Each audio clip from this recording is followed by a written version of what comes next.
రెండు దేశాల మధ్య జరుగుతుంది ఒక ఉగ్రదాడి అనేటువంటి అంశమే కాకుండా యుద్ధానికి దారి తీసేంత సీరియస్ వాతావరణం ఉంది. ఆల్రెడీ ఇప్పుడు ప్రపంచం రెండు యుద్ధాలు చూస్తుంది. ఒకవైపు ఉక్రెయిన్లో వార్ నడుస్తుంది, ఇంకోవైపు గాజాలో వార్ నడుస్తుంది.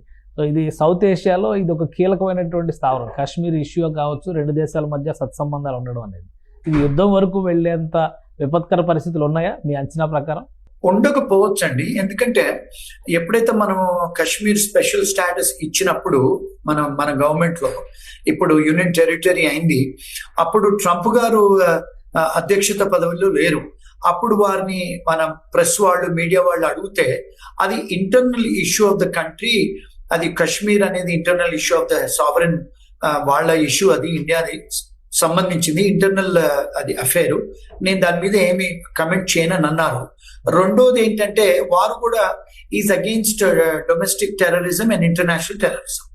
ఇప్పుడు అమెరికాలో వారు వచ్చిన తర్వాత ఎవరైతే హార్డ్ కోర్ క్రిమినల్స్ ని అందరినీ కూడా వారు డిపోర్ట్ చేస్తున్నారు. అంటే తన అడ్మినిస్ట్రేషన్ పాలసీస్ ఏమిటి అంటే ఈజ్ అగెయిన్స్ట్ ది టెర్రరిజమే కానీ, ఇల్లీగల్ వాళ్ళే కానీ, లేకపోతే డ్రగ్ కార్టల్సే కానీ, ఎవరైనా అంతర్జాతీయంగా ఎవరైతే క్రిమినల్స్ ఉన్నారో వాళ్ళందరినీ పంపించే ఉద్దేశంలో ఉన్నారు, చేస్తున్నారు. సో అమెరికా పెద్దని లెక్క చూసుకుంటే ద వే అమెరికన్ అంటే ఏమంటారంటే ప్రపంచంలో if America get cold the world gets sneezing అని. అంటే అట్లా నేను అనుకునేది ఏంటంటే I don't think so there is this thing participation, అంటే వాళ్ళ ప్రమేయం కాకపోవచ్చు. కాకపోతే ఇప్పుడు చూస్తుంటే it's Islamic versus Christian world war అనేది కనిపిస్తుంది.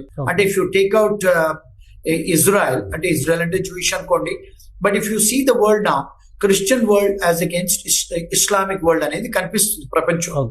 సో ఐ థింక్ ఇప్పుడు హిందుత్వం ఉంది కనుక మన ఇండియాలో BJP is in the power. So ఇప్పుడు అంటే it's definitely between two countries